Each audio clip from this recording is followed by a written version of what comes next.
فیصل واڈا کے بارے میں بہت لوگ ٹی وی پہ بات کرتے ہیں اور لوگوں کی ایک پرسیپشن بھی ہے. میں ان کے جو سیاست کا سٹائل ہے یا جو بولنے کا انداز ہے یا جس طرح سے بھی ان کی ایک وہ اس کے بارے میں تو میں زیادہ نہیں کامنٹ کرنا چاہتی. لیکن مجھے بڑا افسوس ہوا کہ طلاق کے بعد بہت سے لوگوں کو حقیقت پتہ تھی. اور انسان کا جو کردار ہے کیریکٹر تب پتہ چلتا ہے جب آپ سچ بولنے کی ہمت رکھیں. اور بڑی باتیں کی گئیں فلم کے بارے میں, عجیب عجیب باتیں کی گئیں جی. 17 کروڑ یہاں سے لیے, 5 کروڑ یہاں سے لیے, 7 کروڑ وہاں سے لیے. کسی اور میں علی بھی میری بھائیوں کی طرح ہے, ہو سکتا ہے لوگوں کی مجبوریاں ہوں, لیکن میں نے اپریشیٹ کیا کہ فیصل واڈا کے بارے میں بھی یہ بات کی گئی تھی. صرف فیصل واڈا آئے, انہوں نے پریس کانفرنس کی, ٹی وی پہ بولا کہ بھابھی نے ایک پیسے کو ہاتھ نہیں لگایا میں اس کا.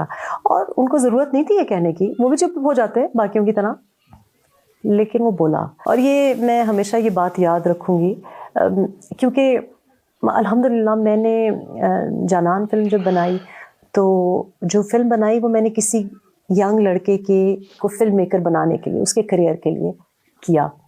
اور میں نے جو فلم پہ پیسے لگے نہ وہ جب پیسہ لگا اس پہ انیشلی ہم نے 1 کروڑ 25 میں فلم ریپ اپ کی. ایکچولی شاید یہ بات بتانی نہیں چاہیے, اب ہم فلم بنانے چاہ رہے ہیں, لیکن ہم نے بہت شو اسٹرنگ بجٹ پہ اور ہمیں بہت دقت ہوئی اس کے لیے فائنانس ریز کرنے کے لیے. لیکن نہ میں نے اس پیسے کو ہاتھ لگایا جو انویسٹ ہوا, اس میں ہاتھ ہی نہیں لگایا, nothing to do with it. اور نہ میں نے اس کے پروفٹ کو ہاتھ لگایا. عائشہ گلال نے جو الزامات لگائے تھے ان میں کس حد تک حقیقت تھی؟ وہ کوئی ٹک ٹاکر انفلوئنسر تو ہے نہیں.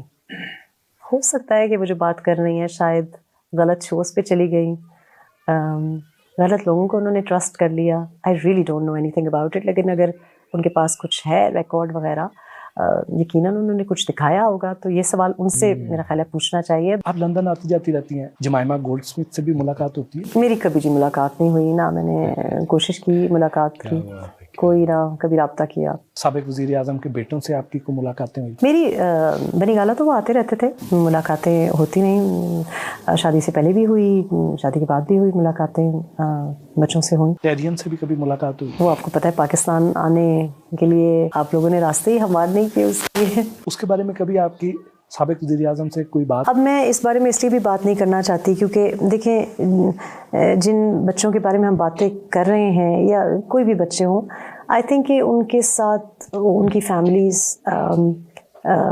کے ساتھ بھی جو کچھ ہوا ان کے اوپر آلریڈی بہت زیادہ بچوں کا اس میں تو قصور نہیں ہے نا کہ والدین کیا کریں. جی ناظرین کرام, ویڈیو آپ نے ملاحظہ فرمایا, ویڈیو میں جس طریقے سے ریحام خان صاحبہ جو ہیں وہ سابقہ جو اہلیہ ہیں عمران خان صاحب کی, وہ محسن بٹی کو انٹرویو دے رہی ہیں, اور انٹرویو میں آپ نے جیسے دیکھا کہ وہی تمطراق کرنے کی کوشش ہے, وہی اس کا لب و لہجہ ہے جو خان صاحب سے پہلے تھا.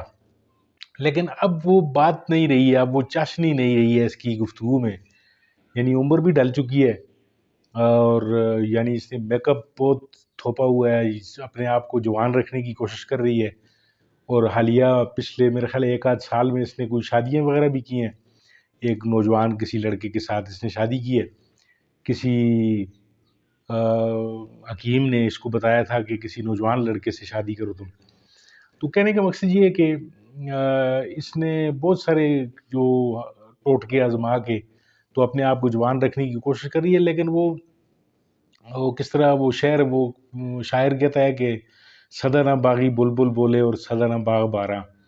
اور یہ جوانی جو ہے اس کی اب ڈل چکی ہے. لیکن اس نے جو کام کیے تھے عمران خان صاحب کے خلاف, جس طریقے سے نون لیگ والوں نے اس کو اکسا کر اس سے چیزیں لکھوائیں, کتابیں لکھوائیں, اور کتاب میں بھی بڑی فحش قسم کی گفتگو اس نے کی تھی, تو وہ گفتگو اس کو راتوں کو رلاتی ضرور ہوگی.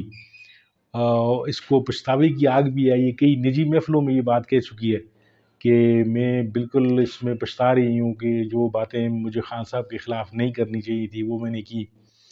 اور اس کے علاوہ بچے جو ہیں, اس کے جوان بچے ہیں, وہ بھی اس کو کہتے ہیں کہ ماں تم نے جو ہے یہ بڑا ناحق کیا کہ ایک ایسے انسان پر تم نے تہمت لگائی کہ جس نے وہ کام نہیں کیا تھا اور جو کہ ایک امت مسلمہ کا لیڈر ہے. تو کہنے کا مقصد یہ ہے کہ اس کو پچھتاوا ہے اب بہت زیادہ, یعنی یہ پچھتا رہی ہے. اور گو کہ یہ بظاہر اس کے چہرے پہ مسکراہٹ آپ دیکھتے ہیں, ساری چیزیں آپ کو نظر آ رہی ہوتی ہیں, لیکن اندر ہی اندر سے یہ جو نجی محفلوں میں کئی باوثوق ذرائع سے یہ چیزیں نکل کر آئی ہیں کہ یہ خاتون جو ہے وہ اپنے جتنا بھی اس نے خان صاحب کے خلاف جو گند اور جو بکواس اچھالا تھا اس نے، وہ سارے کا سارا جو ہے وہ اب اس کے راتوں کو اس کو جگاتا ہے، اس کا ضمیر ملامت کرتا ہے. یہ ساری چیزیں جو ہیں وہ پھر یہ رات کو ڈرگز لیتی ہے اور کئی اور چیزیں جو ہیں وہ اس کے بارے میں مشہور ہیں کہ ڈپریشن کا شکار ہے ساری چیزیں، کیونکہ اب وہ چیزیں اس پہ ٹرسٹ کوئی بھی نہیں کرتا، یعنی پاکستانی میڈیا ہو بیرون ملک میڈیا ہو، اس پہ ٹرسٹ نہیں کرتے لوگ. تو یہ ساری داستان تھی. یہ ویڈیو آپ کے سامنے لانے کا مقصد یہ تھا کہ یہ آج بھی جھوٹ بولنے میں جو ہے وہ کوئی ثانی نہیں رکھتی. بہت بہت شکریہ ناظرین کا ویڈیو دیکھنے کے لیے. امید ہے آپ کو ویڈیو پسند آئی ہوگی. اگر ویڈیو آپ کو اچھی لگی ہے تو میرے چینل کو ضرور سبسکرائب کیجئے، ویڈیو کو لائک کیجئے. ملتے ہیں آپ کے ساتھ کسی اور موضوع کسی اور وقت میں. تب تک کے لیے اپنا بہت سارا خیال رکھیے. اللہ حافظ.